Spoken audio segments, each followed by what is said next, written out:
and Agent Morris with the NSA. There is something real here. Did you believe that our government is in possession of UAPs? Absolutely, based on interviewing over 40 witnesses over 4 years. And where? I know the exact locations, and those locations were provided to the Inspector General and some of which to the intelligence committees. I actually had the people with the first-hand knowledge provide a protected disclosure to the Inspector General. Biologics came to some of these recoveries. Yeah. Those could represent exquisite new adversary technology. Non-human, and that was the assessment of people with direct knowledge on the program I talked to that are currently still on the program. The government is covering up some level of its knowledge and understanding about what some of those things are.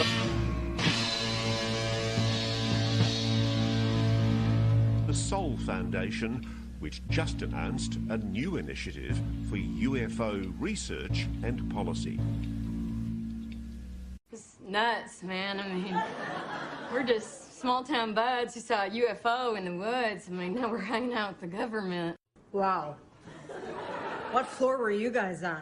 Good evening, everybody. I'm Smiles Lewis. Welcome to another live edition of Anomaly Now, straight out of Austin, Texas. This is the weekly live news roundup for the 501c3 nonprofit Scientific Anomaly Institute, a.k.a. the Anomaly Archives, located here in Austin, Texas. Thank you for joining us. Thank you for tuning in, whether live or Memorex. Do all the usual, like, subscribe, smash the notification bell, blah, blah, blah. I think we're like teetering on the edge of 400 subscribers to the channel. It's only been 4 or 5 years. So, hey, if you aren't subscribed, maybe you could be that person who pushes us over the edge. If you don't, it'll push me over the edge. Just kidding. Everything's great. Yes, it is Wednesday. It is not July 1st. It's July 31st. Oh, my goodness. Thought I corrected that. Well, welcome again to the July 31st, Wednesday, 2024 edition of Anomaly Now. And you should, if you aren't, you might consider going to patreon.com/Anomaly Archives and consider becoming a Patreon, a patron, a supporter, a donor at the monthly level of $1, $2, $5, $10. Oh gosh, you could even do 20. Thank you all who have become members. Or if you can't do that, become a free member and get the notifications. We're going to start posting a lot more information about the activities of the archives and materials, both free and otherwise. And we'd like you to consider joining. Meanwhile, you can, of course, go to our website, anomalyarchives.org.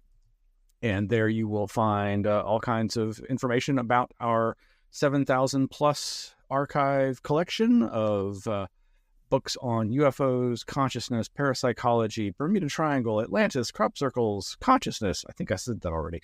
But really, what is consciousness? It's such a dirty word.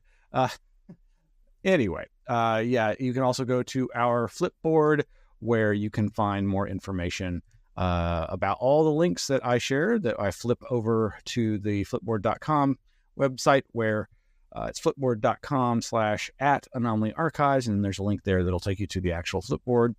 Over 11,000 stories, tons and tons of materials there. We're not going to get to a lot of this. It was one of those things. I had a few things picked out for tonight, and I was like, gosh, I guess I'll just talk about these few things. And then suddenly, in the last 48 hours, bam, bam, bam, bam, bam, a whole ton of stuff came up that I'm like, wow, that's a lot of fun and interesting stuff. Some of the stuff that we're not going to get to is a follow-up to last week's report on the discovery of a possible sign of life in the Venus clouds. This CNN article goes into some good detail about that might help us all understand why this is interesting and important. And of course, further down is information about this possible life found in a rock on Mars. So life finally popping up in our own solar systems beyond Earth. That could be pretty cool. Meanwhile, strange stuff in and around Texas. This one from the Cron, that's the Houston Chronicle, Cron.com. Apex predator seen swimming in Galveston is nightmare for beachgoers. Sure enough, there is an alligator seen in the waves at the beach. And this isn't that unusual, but several people are thinking it's actually a crocodile. But, if you know about these things, one's saltwater, one isn't. But some interesting information there. Texas Parks and Wildlife Division of state government chimes in with their input on that. Some other great stuff. Trail cameras capture rare strawberry creature in Tanzania for first time. That's over at thestate.com. Liberation Times reports unexplained intrusions at nuclear sites met with silence from Department of Energy as decades of secrecy faced intense scrutiny.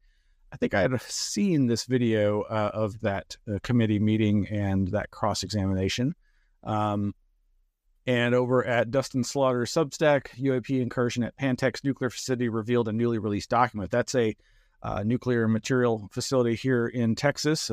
Again, we've been kind of keep touching on, and we will touch on again today on this issue of UFOs and nuclear facilities, but only kind of just tangentially. It'll go in an interesting, different direction that I wasn't expecting. Meanwhile, our good friend Greg Bishop in the Radio Misterioso Facebook group posted this link to a Scientific American article by Phil Plait, Plait, called "Nope, It's Never Aliens," as a great example of debunkers being idiots, or debunkers who skeptics that refuse to even consider the possibility that there's something more going on with UFOs and the phenomenon. And I have not had the chance to read it yet, but I don't really want to because of the criticism. I mean, I'm all for reading skeptics, and I'm going to be reading a lot of stuff from skeptics tonight. But this article is a classic case of this false dichotomy of it either is aliens or it's nothing. And I'm sorry, I think it can be a lot more. I think it can be a whole lot of things and still possibly aliens, and then still a whole lot of nothing.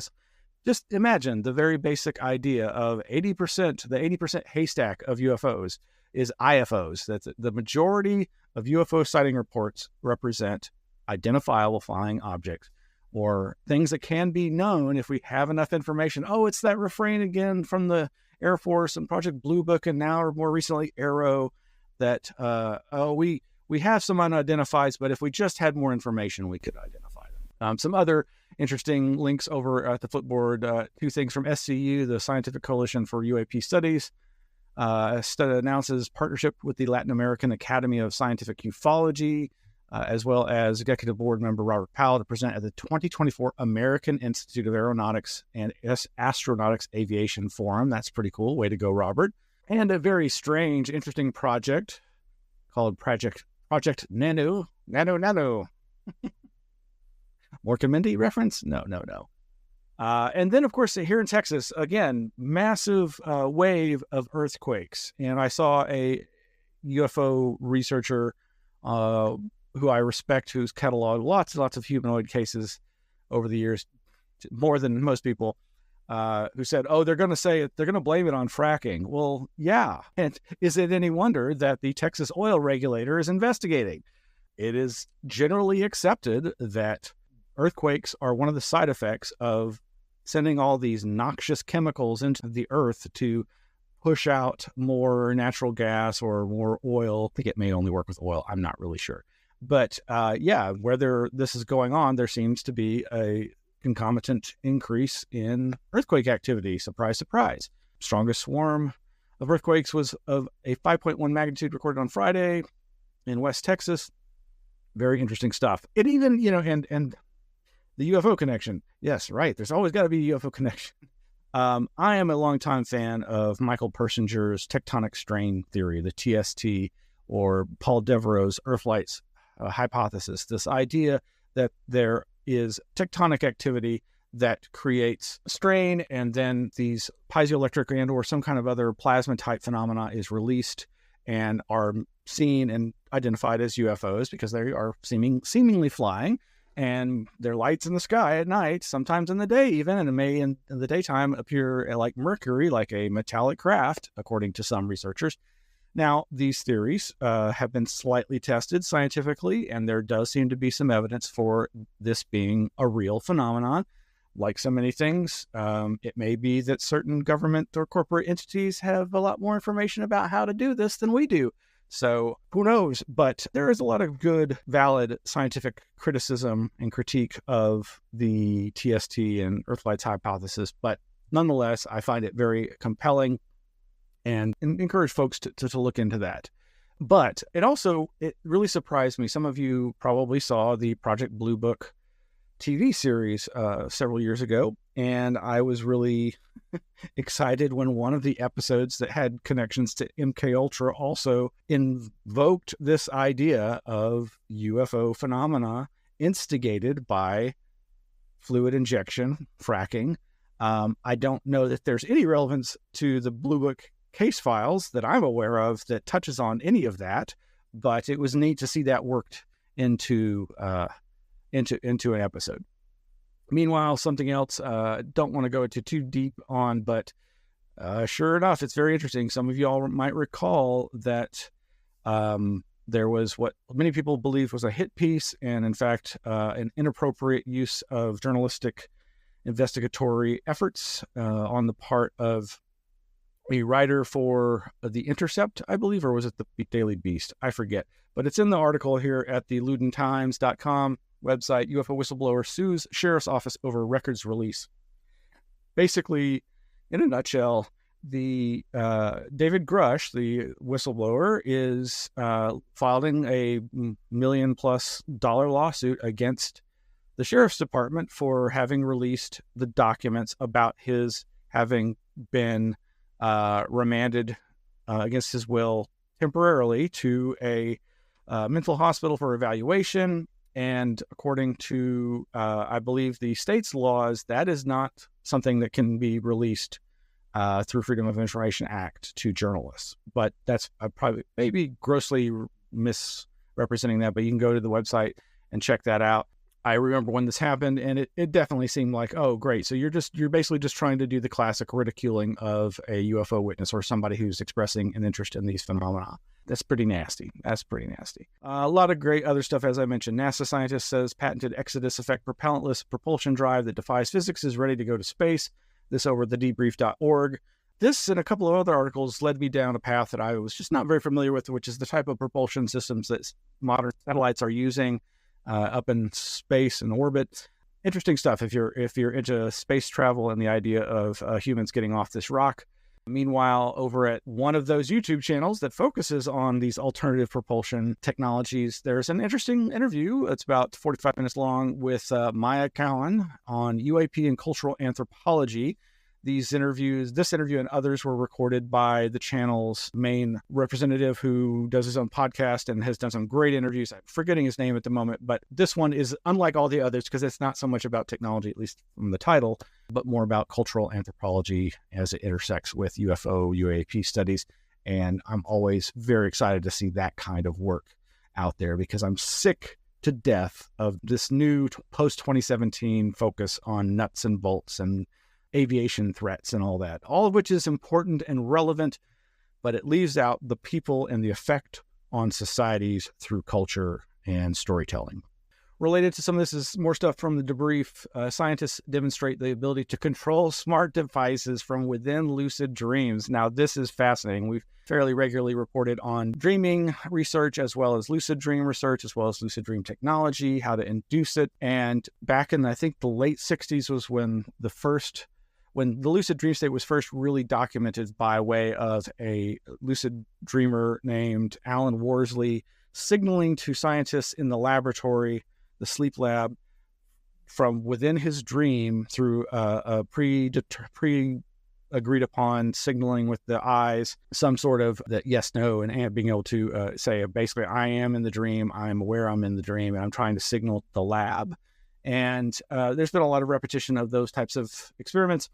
And in this case, they're using this kind of technology to trigger smart home devices. Now, what practical purpose this has, not really sure, but I really like the idea and am intrigued to see where that goes. And there's the actual article over the debrief. Can smart devices be controlled from lucid dreams? Tons of other great articles, and we'll get to some of this, but and more video misidentifications in my estimation of people seeing, and this isn't an actual picture here, watch Texas Motorist Films Mysterious Object Falling from the Sky. To my eye. This is nothing falling from the sky. This is simply a contrail, not this actual picture, but the video at the link of, yet again, people misidentifying contrails that look like fireballs because of the way the sun is hitting the ice crystals in the contrail. And it just keeps going. So I just show that as an example of like, no, it's still happening. People misidentifying that kind of thing.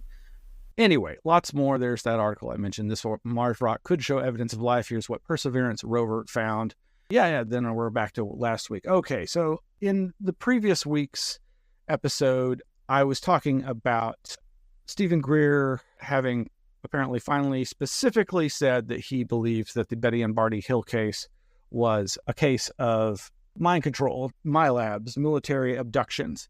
And, since at least the mid-90s, he's been saying that most abduction cases are fake, are staged on the part of some government military operations, humans faking alien encounters. And this is, of course, an idea that I've played around with and researched for a long time, and there are a lot of interesting ideas about this.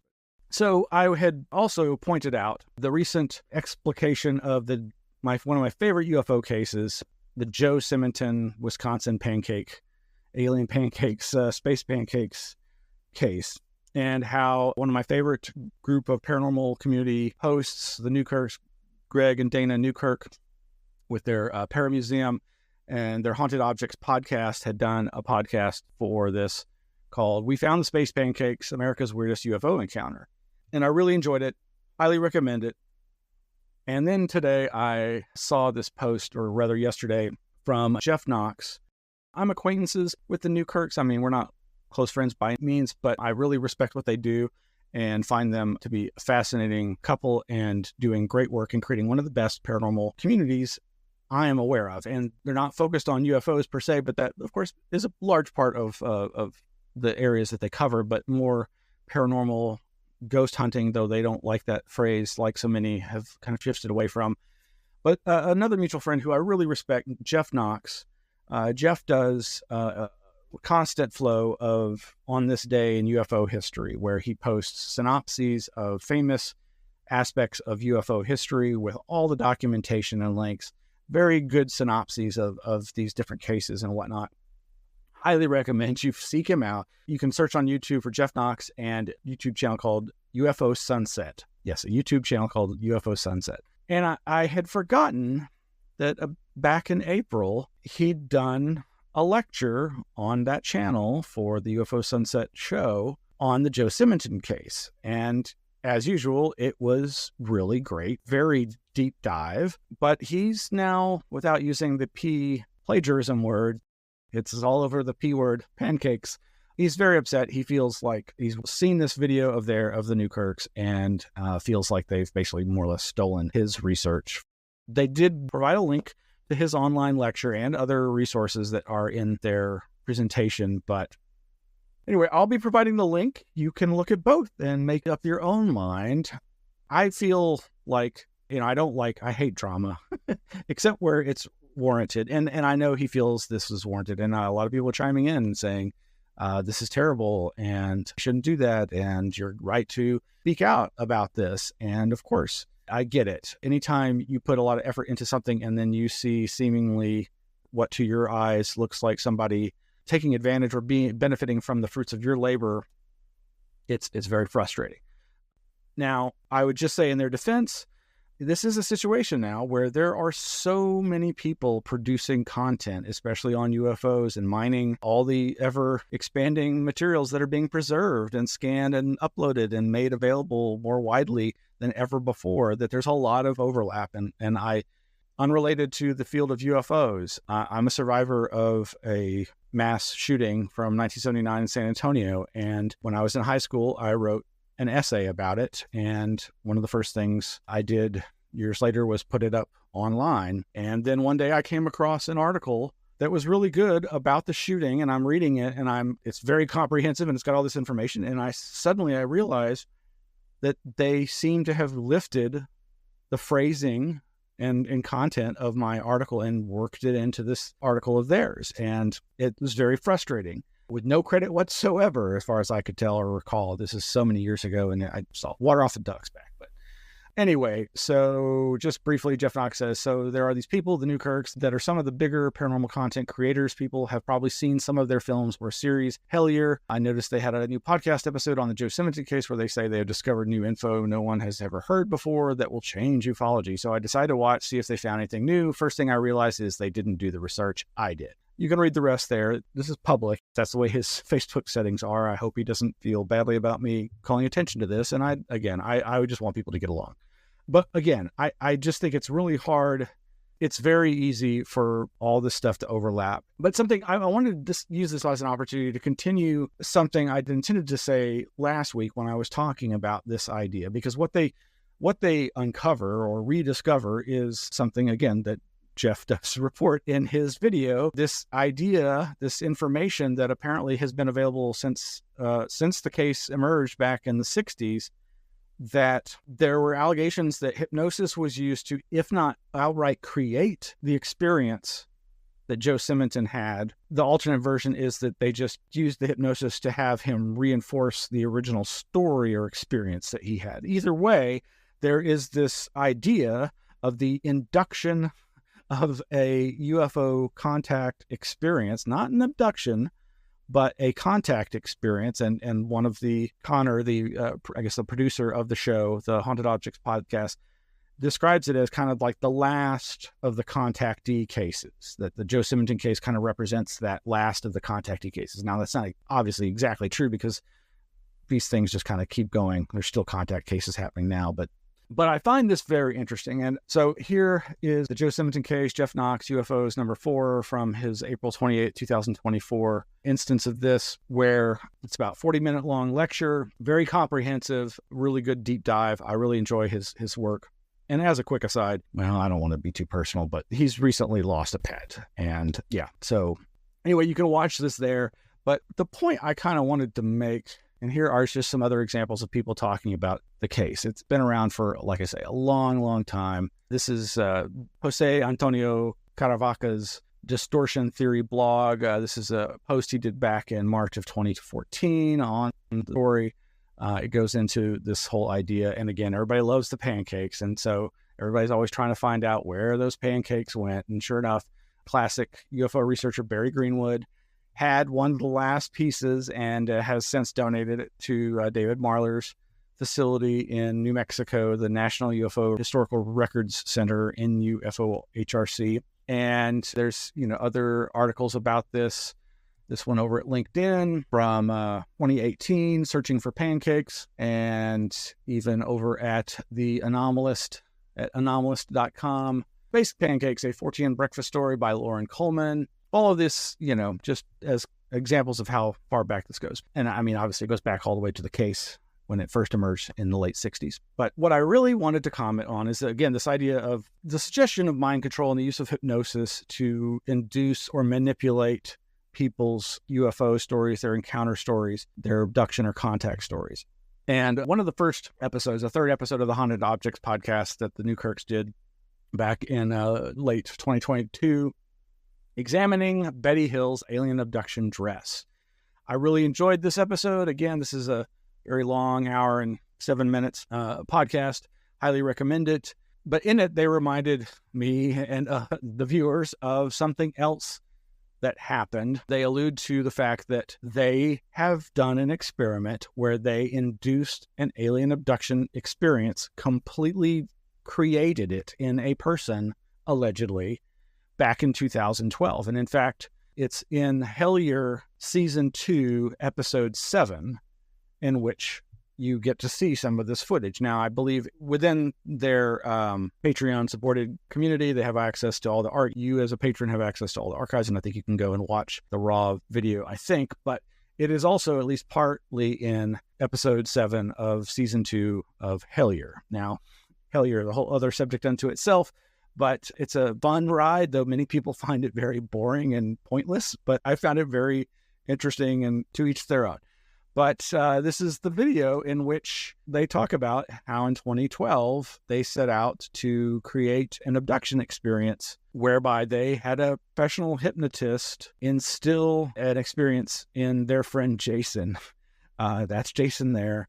And yeah, you can watch this. I'll provide the link. It's for free on their Planet Weird YouTube channel. Like I say, it's about the 23-minute, 30-second mark in episode 7 of season 2, aka The Trickster. And that's all I really wanted to say. It's just I find it fascinating that they actually did this. Whether you think this was a good idea or ethical, that is obviously a big question here. And I remember when I first was hearing about this, before I'd actually seen the footage, and if I'm remembering correctly, I don't think they had like a pre-written script that they were trying to instill into the person. It was more a matter of seeding the experience of being somewhere, seeing a light in the sky, and having the feeling that they were going to be taken, and then whatever came up was created out of the mind of that individual. That's my memory of it, and maybe I've been hypnotized and my memory changed. All right, let's shift gears here. Let me close some of these windows in the background here, folks. Let my computer have a little breather and me take a drink. So I really enjoy articles by journalist Billy Cox. He has a Substack called Life in Jonestown. Nice provocative name for a blog or website. And in this latest article, I don't know if it's latest, but his July 22nd, 2024 article of Stars and Bonfires at Home on the Range with Robert Hastings, UFO Abductees.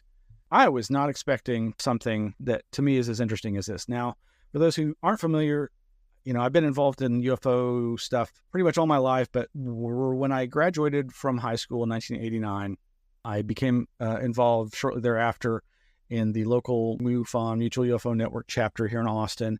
And this was also right as the abduction phenomena was just taking off and exploding. And one of the local abductees started a local abductee experiencer support group. And eventually I was asked to lead that group, even though I'm not an experiencer or abductee. And then I had also been leading the local MUFON chapter at some point. All this is to say that, no stranger to the UFO abduction scene, and that is, you don't really hear a lot about abductions anymore. Ever since the 2017 renaissance or whatever new wave of UAP BS, the rebranding, there's been a jettisoning of the abductees and the personal aspect of the UFO phenomena. I mean, obviously, you still see and hear people, particularly military pilots and witnesses who have had, or as people often have with these sightings, profound change in their personality or in their worldview. But you really just don't hear a lot about abductees anymore. And I will say that there has been much talk in waves over the last 20 plus years since September 11th that it seems like the abductions really subsided. Now, they have definitely never gone away, but a lot of people feel like they have subsided. So I just want to check. I want to read some of this. There's a lot of very interesting stuff here. Basically, Billy Cox report on how he and a number of abductees experiencers were invited out to this remote off-the-grid home in the San Luis Valley where Robert Hastings lives. Now, there's a lot of stuff here that was news to me. First of all, I have a very pleasant memory. I don't know what year it was, but I'm guessing it was either the late 80s or early 1990s when Robert Hastings came to Austin and was speaking about UFOs at the University of Texas here in Austin. And I was shocked and amazed that UT was covering this, was allowing a UFO lecture on its campus. And I, being so into this, of course, went. And I really enjoyed it. I wasn't very familiar with Robert Hastings at the time, and I've unfortunately not kept up with his work really since. But I remember going away from it and telling people, wow, it was really great. And it was also amazing in that he never talked about abductions. Now, he did at some point early on, I think, say, hey, look, I'm not going to be talking about this. I'm talking about stuff I can verify, stuff I can document, stuff that's less sensationalistic. And wow. So the opening line here, like a drooling chimera locked away in the cellar, alien abduction has been thumping against the floorboards of the UFO controversy for nearly 60 years. And then he says, abduction is pure kryptonite. It leaps light years beyond upside-down physics and dares us to reimagine ourselves as lab rats. That's bookends to the first paragraph. He mentions a book I am not familiar with. In 2022, retired British entrepreneur Steve Aspin produced an exceptionally confident take on the phenomena called Out of Time, the Intergenerational Abduction Program Explored. It rolled decades of testimonials, surveys, and anecdotal patterns into the scope of his own personal waking nightmare. The ordeal inspired a unified field theory of sorts regarding the endgame of the abduction program. Aspin predicted the truth as he saw it would be received with the sort of disconnect expressed by former SCOTUS Justice Felix Frankfurter to an eyewitness briefing on Nazi death camps. In 1943, Polish resistance fighter Jan Karski huddled with Frankfurter in hopes of persuading him to alert FDR to the industrial-grade extermination of Jews in occupied Europe. Frankfurter's reply, "I don't believe you." The Associate Justice quickly clarified for Poland's ambassador, who was in on the meeting and vouched for Karski's credibility, quote, "I did not say that he is lying. I said that I did not believe him," unquote. Aspin's truth, however, makes Karski look like a piker. So there's basically descriptions of these, round the fire discussions of these people's experiences. And these are lots of different witnesses and experiencers to abductions and strange things, mostly people with military backgrounds. And the takeaway, as he says here, as Aspin makes his case, hardcore abduction researchers acquainted with the work of retired Temple University history professor David Jacobs will note familiar themes in Aspin's narrative. Other threads, however, are a bit more novel. And this is the idea that, it's the classic interpretation of the abduction phenomena as prelude to colonization, and this idea of hybridization and the Greys as robots, sexless robots, and the next level up of the slightly taller Greys being the male and female middle management, and the mantis-like beings 7 feet tall or more being the omnipotent runners of the show. Now, of course, the mantis beings didn't really emerge, as far as I can tell, until the 1990s. First started really hearing about that then, but it's still, like the original abduction cases, it really wasn't talked about or allowable amongst UFO researchers. And if I can, I'd like to mention some parts of the book I'm still reading by Greg Agigian, the historian, After the Flying Saucers Came. On page 159, he was talking about Coral Lorenzen. Jim and Coral Lorenzen were the heads of APRO, the APRO UFO research organization, and their exposure to the pre-Betty and Barney Hill case from Brazil, the Antonio Villalobos case that involves sexual liaison and classic alien abduction before that kind of thing had really become commonplace, way before, and how gauche it was to even report on it. Now, this is from a section, I forget which chapter, but the subsection is called Loverboy and the Big Plan. Lorenzen was torn about how to handle the incident. Privately, she believed Villalobos and thought his experience deserved to be publicized. Fontes, on the other hand, worried that its sexual nature made it too lewd for a wider audience. Lorenzen, who described herself as holding, quote, broad opinions of sex, unquote, personally found nothing shocking in the Loverboy incident, as they called it. She decided, however, to keep the story in-house, only mentioning it to a select few people in the APRO organization. She wouldn't raise the matter in public until the end of 1962. Now, pages later, she had been corresponding with a Swedish researcher. Back at Sweden, Gösta Rehn seemed unfazed by the prospect of an alien conquest. So, we'll get to this, but basically, she and a few researchers had collated all these classic distant light sightings, close encounters, vehicle stoppages cases, and the progression, the escalation in these types of incidents and encounters and sightings and close encounters, and saw a pattern. Back in Sweden, Gösta Rehn seemed unfazed by the prospect of an alien conquest. He wrote Lorenzen back, telling her that, quote, the idea of mass landings and attacks suits me very well, unquote. Given the state of the world, it might well bring a needed change.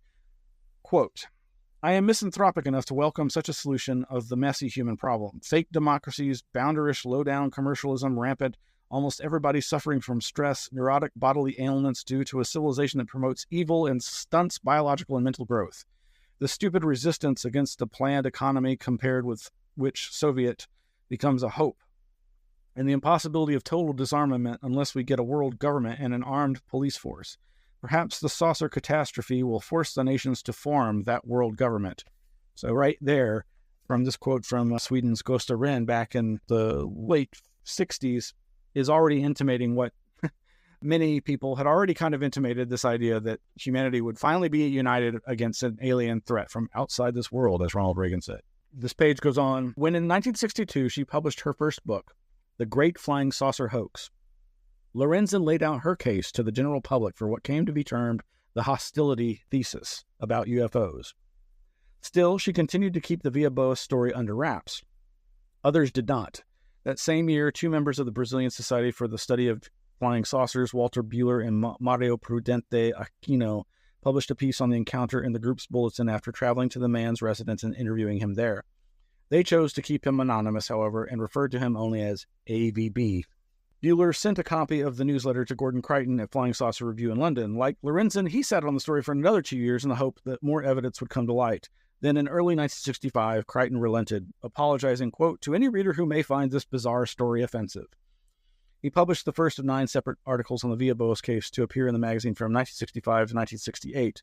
In making sense of the incident, Crichton suggested that folk traditions might hold the key. Lore about encounters with incubi, succubi, spirits, goblins, and ghosts, he proposed, might well be chronicles of human contact with beings from outer space. If so, what happened to Antonio Villas Boas that night in 1957 was something that had been going on for centuries. Shades of Jacques Vallée and Passport to Magonia, and what so many of us have come to believe is a significant way to interpret modern stories of encounters with anomalous others. Now, I bring all that up in the context of this article by Billy Cox, his Life in Jonestown blog, because basically, as he invokes David Jacobs, a historian who started off like Greg Agigian, I don't think Greg's going to go down this way, but documenting the historical aspects of the UFO phenomenon. But David Jacobs, in most rational people's opinion, went off the deep end and became a proponent of the alien abduction as absolutely real-world experience and evidence that there is a hybridization program and that the beings do not have our best interest in mind. And while he may not have believed that they were evil or demonic, but that they were perpetrating evil acts and that their ultimate goals were, in fact, dangerous. Some other aspects of this article, and where we get to what I was unaware of, and I just am kicking myself. So I knew that Robert Hastings had published a book on the UFO nukes connection, that he had organized a press conference dealing with this issue and was going about this all in a very, again, rational, non-abduction aspect. What I did not realize is that, and here's his off-the-grid home, was that he apparently has long been a UFO abductee himself, and that his co-author on the UFO nukes book is also an experiencer. So here this says from the article, based on the testimony of more than 150 Air Force veterans, his 600-page UFOs and Nukes, Extraordinary Encounters at Nuclear Weapons Sites opus was a revelation that traced this hushed relationship back to the 1940s. In 2010, Hastings gathered 7 military veterans to take media questions at a National Press Club event live-streamed by CNN. A follow-up documentary in 2016 presented additional on-the-record testimony from ex-USAF officers and has been viewed more than 6 million times. There's links to the documentary that used to be available on Vimeo to rent or buy. It does not appear to be there anymore. I'm going to have to go dig that out. Confession as liberation. This section goes into the fact that, this new military-based UAP renaissance is just not acknowledging the history of the abduction phenomena. Now, just in the same way, people who are focused on abductions often dismiss the contactee phenomena. Rightly or wrongly, they just don't even bother addressing it. Or if they do, it's, as is so often the case, through ridicule and just dismissiveness.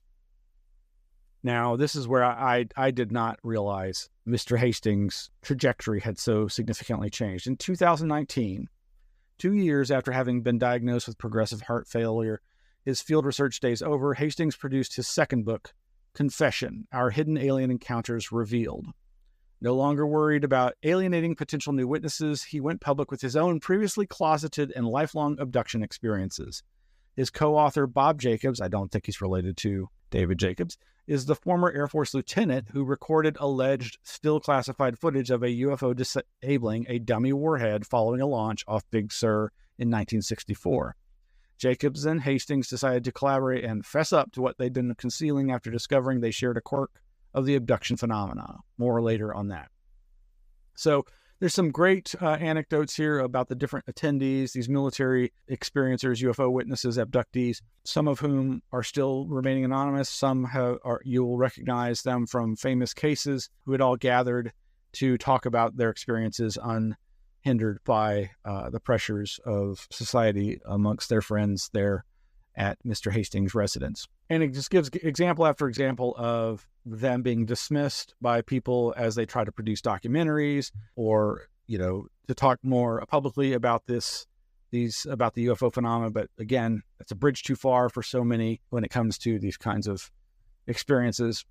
Again, more pictures of around the fireside. And, they're very much playing with their interpretation, given that they are immersed in this experience. And so they're not trying to necessarily be, investigators or debunkers or skeptics of their own experiences or their colleagues' experiences in this effort. But I highly recommend this. I really think you should go check that. It's over at lifeinjonestown.substack.com of stars and bonfires. Some very strange experiences described, lots of references to the implant research, and this idea of people being ruined by being outed about their experiences and the dangers of that. Now, towards the end, spoiler, the night before, reading again from the article, the night before the guests started arriving, Hastings, 74, woke up at 4:44 a.m. In Missouri, one time zone east, Bob Jacobs, 86, woke up at 3:33 a.m. This has been going on for years. They got a chuckle out of it. At least this time, there was no blood on the pillow. Hastings calls it the triple-digit thingy, TDT, a subset of, quote, all self-aware abductees, he writes in confession, report being jolted from nightmares involving aliens at precisely 111, 222, 333, 444, or 555. Given the potential vibes a crowd like this might project over a few days, the digital calling card seemed auspicious. A few openly wondered if an event lay ahead. And again, spoiler alert, full disclosure at the end, he says, I spent the last night on the road in a Colorado Springs hotel near the airport where I had this weird dream, blah, blah, blah, blah, blah. The other details fled when I got up to take a leak. The nightstand clock read, seriously, I'm not making this up, 3:33. I guess you could say I lucked out, maybe at least for now.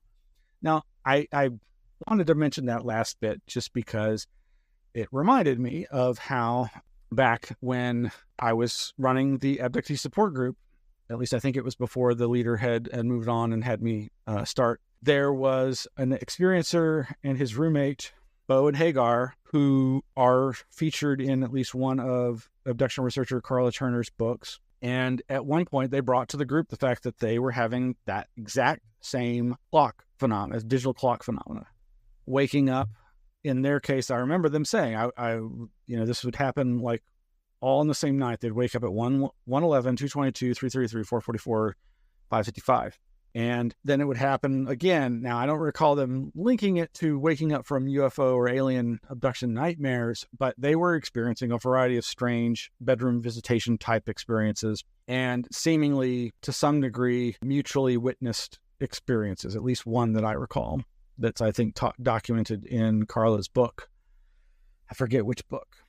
But ironically, at the time, I remember thinking to myself, well, maybe my math is wrong, but it was 71 minutes difference between the time. It was an hour and 11 minutes difference, I believe, between 111, 222, 333. Somebody's going to correct me if I'm wrong, I'm sure. And around the same time, when I realized it was 71 minutes, I had just read about Lam, the entity that Aleister Crowley, the ultimate occultist that so many people like to think horrible things about, back in 1918, 1919, had done a ritual and allegedly been contacted by this being. Now, back in the 90s, my good friend Greg Bishop was publishing Excluded Middle magazine, and this was one of the articles featured in the magazine and posted to the website, now available only through archive.org, Aleister Crowley and the Lamb Statement by Ian Blake, 1996. And there is the classic portrait of Lamb, that this particular reproduction of it, you can see certain features. A lot of people have immediately gone, wait a minute, that's like the classic big-headed alien. And you can almost kind of see, like, here's its eyes, but like you can almost kind of see eyes here and these little swirling figures under the crown of its head. And there's all kinds of things you can see in this portrait. Now, I don't know if any of this has much to do with anything, but again, I remember reading that, and now this is from a fandom website, a fandom wiki called H.P. Lovecraft Wiki. And there's a quote from Aleister Crowley from his book, Liber LXXI, that says, quote, "The way.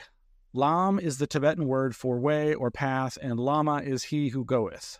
The specific title of the gods of Egypt, the treader of the path in Buddhistic phraseology. Its numerical value is 71, the number of this book," which is, I believe, the book in which Crowley first described that ritual and the resulting Lamb interaction. Now, yeah, all this stuff is out there. Is it relevant? Probably not. But this was a synchronicity for me, and I shared it with Bo and Hagar. I don't know that they particularly found anything relevant with it for them, but there you go. Here's another article by Michael M. Hughes that I don't think is available on his website anymore. Saucers of the Sorcerers, excerpt Ritual of Lamb from 2015. Then there's Mir Zar, who is Martin Kottmeyer. Why I don't regard Lam as a gray alien, and his explication of why he thinks this is just a superfluous false connection. I've seen, I could not find another thing I saw recently, which is somebody who posted a picture of a monk, a bald monk with prayer hands with his head turned down in a pose that really mimics the image of you see in that picture of Lam. And then there's this other one from Marco Visconti, FAQ, How Did Crowley Contact Lamb? Anyway, there's a lot of information out there, none of it necessarily directly relevant to any of this, but I just provide that connection there for those who might find that interesting.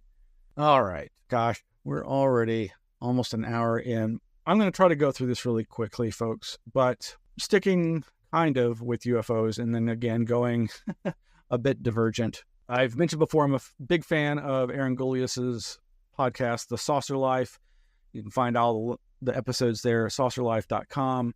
He recently did an episode about Elmwood, Wisconsin, where he happens to have been giving a lecture for the Elmwood UFO Days, which apparently may, in fact, be the oldest UFO festival celebrating a UFO sighting or series of sightings in the entire United States. Not 100% sure that that's the case, but it's a multi-witness, multi-sighting case that happened in 1975, 1976, and points in between, and which subsequently launched a little regional festival, which you can find at wisconsinfrights.com as their Elmwood UFO Days web page. And this event just went off, and Aaron's going to be posting, I think, his lecture, his audio lecture, etc. And among the other little interesting factoids is this Dan Rather news report from 1988, in which they talk about a plan back in 1988 to build a massive, expensive UFO landing site in Elmwood, Wisconsin. So I'm going to go ahead and play this video for you. It's about just over 3 minutes long. Where is that? Here we go. Fewer than 1,000 people live in Elmwood, Wisconsin, so why on earth would a tiny community like that talk about building a $50 million landing pad? Well, as Frank Courier explains, Earth has little to do with it. The impulse behind Elmwood's project is out of this world. At the bottom of a country road in a town tucked deep in the hills of western Wisconsin, after sunset, folks start seeing things they can't explain. I could see the little legs on it, like little pods on the bottom. It was a saucer-shaped deal. When I got over the village, the bush, and it was gone out of sight. It may sound outrageous coming from respectable Midwest dairy farmers and their neighbors, but no one's laughing in Elmwood, population 900, where everyone has either seen a UFO or knows a friend who has. People call it the Forbidden Village in the Forsaken Valley.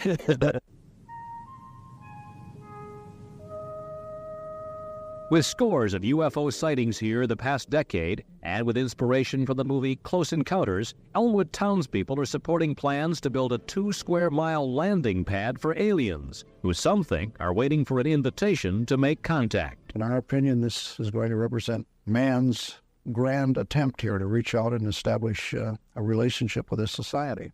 Businessman Tom Weber and associates have formed a corporation to raise $50 million for the project. $50 million, and it might cost more. On radio talk shows, added town hall meetings, the dream has attracted some cash, along with hundreds of letters and extraterrestrial sketches. At first, reaction in town was mixed. If they're going to land, they don't need to put no landing strip up there. This will be around here as any place else, I guess. If they're going to build something like that, why not here? But all the UFO talk has made believers out of old-timers like Hobbs Wilson. I seen it. I know what I seen. I'm a believer in it.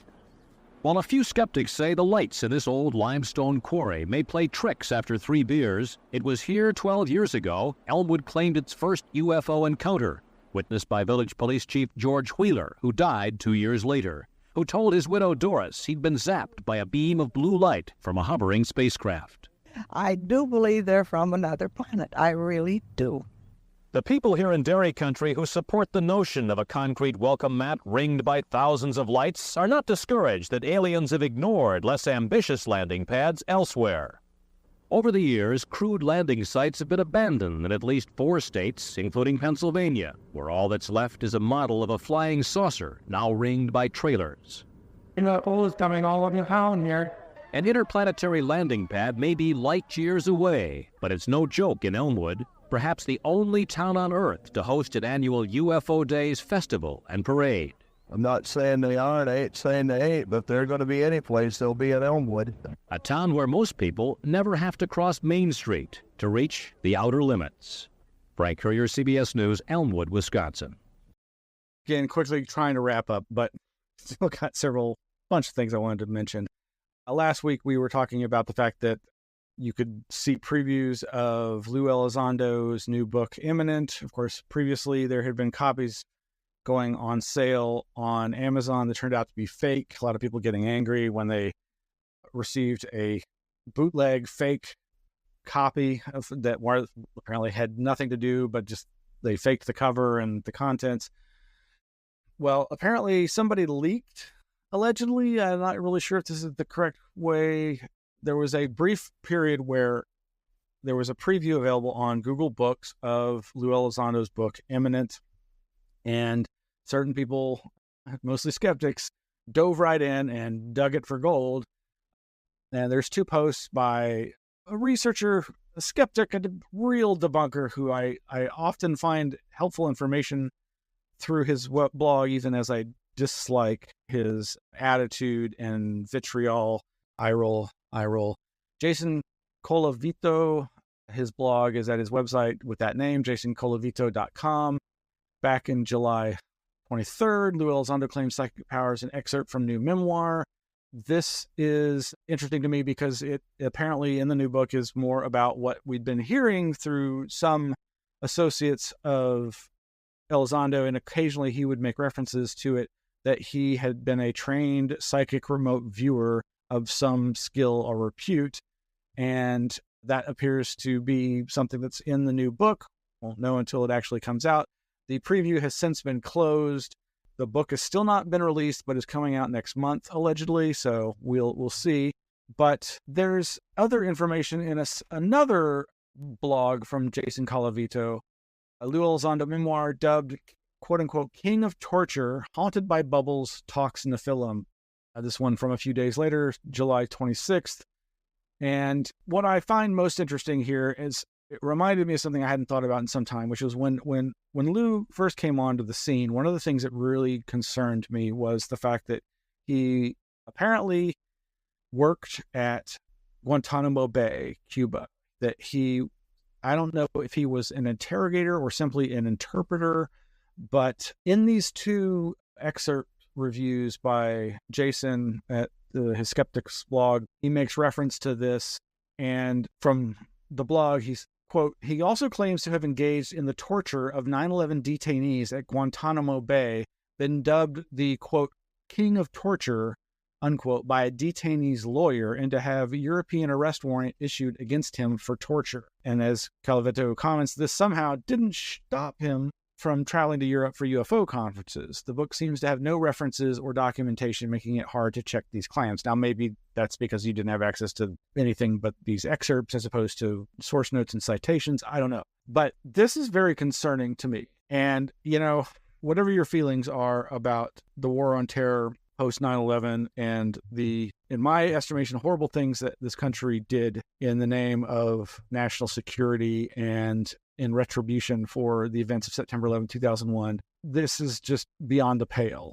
And I don't know if any of this is true. I'm assuming it had to be vetted, and we'll probably hear more in the coming months. But that really, really bothers me. There's another, I don't know which article it's in, but it's probably in the previous one, where Elizondo claims that he and a group of remote viewers, military remote viewers, worked together to try and work on a terror suspect, a convicted terrorist who was being held somewhere, and that they projected themselves to his cell to try to get information out of him or rattle him or something. And allegedly, let's find this. So yes, here we go. In the following years, I was privileged to meet 4 other remote viewers who had been trained in the discipline. We often talked about our experiences with the technique. One afternoon, we discussed the capture of a suspected terrorist who had been on the government's radar for a long time. He was being held in a location thousands of miles from us. I had been to the location before. As a test, we all gathered together in a secure facility at the Pentagon with our brown bag lunches and attempted an act of group remote viewing. We directed our conjoined thoughts towards a specific terrorist in his cell. None of us had any sympathy for the ruthless killer who gleefully took the lives of our comrades. I wondered if we would leave a real impact on him. Something happened, all right. Months later, we learned that the terrorist had told his lawyers that the CIA had sent 5 angels to disrupt his sleep.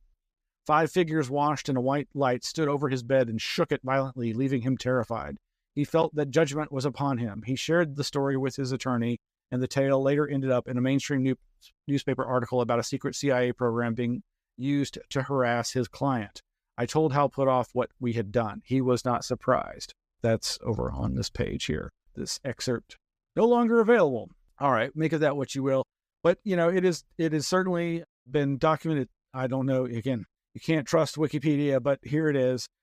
It's on Lou Elizondo's Wikipedia page. In college, Elizondo studied microbiology and immunology and parasitology. He later served in the U.S. Army for 20 years, during which he ran military intelligence operations in Afghanistan, South America, and Guantanamo Bay's Camp 7, which was the worst, probably, camp. Regarding his military career, Elizondo stated he, quote, dealt with a lot of stuff like coup d'etats, black market terrorism, violent drug cartels, all that kind of stuff, unquote. So, again, other skeptics that have reported on what they found in the book that also references the connection to Guantanamo Bay, Mick West's metabunk.org, and down a ways. And there's this bit, Elizondo's book mentions he had previously been at the same location the captured, quote-unquote, suspected terrorist was being held, which was 1,000 miles away. KSM is being held at Camp 7 in Guantanamo Bay. Elizondo's Wikipedia article lists him as having previously worked at Camp 7. However, the supporting articles cited refer more broadly to Guantanamo Bay. Now, this is a digression here, but all of this reminds me of what my friends and I reported on back in the early, mid to late aughts, post 9/11, and all the atrocities that were going on in the name of the war on terror. Now, flash forward to February 2014, and you have the Times of Israel and others reporting on Annie Jacobson's article, CIA Techniques Developed by Ex-Nazis, Author Claims. In Operation Paperclip, Annie Jacobson says Cold War interrogation program using LSD enjoyed help from Third Reich doctors. Now, this may have been news to some folks back in 2014, but many of us knew about this 6 years earlier or longer from previous reportage, some done by myself and others, not the investigative reporting, but just reporting on other people's work, like Professor Pan's blog, no longer available, but available through the archive.org website, Sex, Drugs, Mind Control, and Gitmo from July of 2005. that talks about this idea that, according to an article in the New Yorker, one of the only major publications still gutsy enough to publish critical investigative journalism, this was circa 2005, the ghosts of Gottlieb, Cameron, and the other architects of MK Ultra and Bluebird are alive and well and continuing their devastating psychological abuse and experimentation. A new generation of psychologists and physicians are turning the Hippocratic Oath on its head in their attempts to shape and modify behavior, much of it under the guise of extracting information from quote-unquote terrorists, some of whom are innocents caught up in the post-9/11 dragnet. It doesn't take much reading between the lines to see what is actually happening behind the scenes at Guantanamo, and what is taking place is ugly and deeply disturbing and all too familiar to students of the more sinister threads of history. Professor Pan, who is somebody whose real identity I know, wrote on this and kept reporting on it, including a similarly titled Sex, Drugs, Mind Control, and Torture Index, also archived at archive.org. That this last version was from November 2005, that has links to all the different articles from other mainstream outlets that was reporting on this. And again, just to drive this all home, flash forward a couple years from anti-fascist calling blogspot, the return of MK Ultra, evidence mounts that drugs were used on CIA ghost detainees during coercive interrogations. Or this one, actually this is me reproducing at one of my websites, Jacques Vallée, of all people, commenting through the cyberpunk outlet Boing Boing in November of 2009, quote, when it was revealed that the U.S. resorted to torture to extract information from prisoners, many people my age must have had a very somber thought for the thousands of young Americans who had given their lives on the beaches of Normandy in a brave effort to rid the world of governments engaged in such shameful practices. Two other thoughts flashed to mind. The stupidity of giving up the high moral ground at a time when the U.S. had earned so much goodwill thanks to its stand on democracy and human rights, and the pointlessness of such interrogations, often stated by our military experts, since the victims will generally admit to anything in order to stop the pain. My friend, French resistance leader Jacques Berger, who was tortured multiple times by the Gestapo, made the ludicrous quote-unquote confession that his network planned to invade Corsica. In reality, they were looking for heavy water and for Wernher von Braun's rocket base. Again, projectcensored.org's 2010 top 25 most suppressed articles. Number 10, APA complicit in CIA torture. 3 different articles were awarded this Project Censored Award, all from June, July, and August of 2007. One titled The CIA's Torture Teachers by Mark Benjamin, Rorschach in Awe by Catherine Eben, and Democracy Now's American Psychological Association rejects blanket ban on participation in interrogation of U.S. detainees, and other articles with similar horrific titles. One or two last ones. Document Friday, Project Artichoke, where the CIA attempt to create an unwitting assassin through hypnosis. Again, all this stuff well documented. And Hank Albarelli and Jeffrey Kay. Hank Albarelli doing one of the best documents on the abuses of MK Ultra, called A Terrible Mistake. Cries from the Past, Torture's Ugly Echoes, from May of 2010, from truthout.org back in the day. And these are all mostly from archive.org because it's hard to find. All right, well, let me quickly leave you with something a little nicer than all of that, okay? And it's not UFO related, and it might be fun and enjoyable for you. This one's from SmithsonianMag.com. Could citizens of this Indiana town have seen a 500-pound turtle? 2 men said they saw such an animal dubbed the Beast of Busco in 1948. This is from July of this year. Great story. I'll read the beginning. The Beast of Busco emerged one day out of the blue. A farmer named Oscar Fulk spotted it in a 7-acre lake on his northern Indiana property in 1898. A massive turtle, Fulk swore, the size of a small dinosaur. When he ran to tell others in his small town of Churubusco, no one believed him, and the beast disappeared for 50 years. In July 1948, 2 men were fishing in the same lake when they saw an implausibly giant turtle gliding across the water's surface. This is just one of many tales you've probably heard over the years of giant or extremely large turtles. Of course, this article concludes that it likely was just a overestimation, that's a very common phenomena. When people see a large turtle, they misestimate how big or heavy it actually is. And a lot of times it's probably just a regular snapping turtle or an alligator snapping turtle. that's either out of place or, was released from the captivity from being a pet. They do have certain regions that they're known to be in, but, this comes up over and over again. And a good friend, Pete, thank you for recommending this to me. Back earlier this year, he recommended this reality TV series called Searching for the Mickenack. There are legends of great giant creatures in the North Woods that have been passed down for generations by tribal elders. They believe these sacred beasts should be left alone. A small but resourceful group of men think otherwise. Searching for the Mickenack is a 6-part series that follows this pack of friends that race to find a massive unknown animal roaming the waters of Minnesota. Rivalries emerge as some try to hunt it and kill it while others attempt to save it. Which group will find it first? I really enjoyed this series. It's reality TV, so it's hard sometimes to tell what's a recreation and what's the original real footage, if there's any in it. But I thoroughly enjoyed it, and I if you can stand reality TV, and if you at all have any interest in the outdoors, and in this case, not a cryptid in the sense of Bigfoot or Loch Ness Monster, but it's a water monster, a lake monster, so to speak.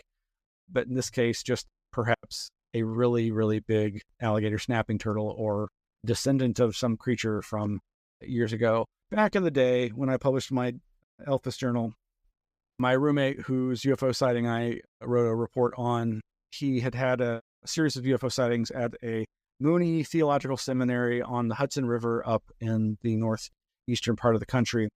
And unrelated to the UFO sightings, he said that there was a pond on the property of the seminary where there was this giant old turtle that he described as being the size of a large coffee table.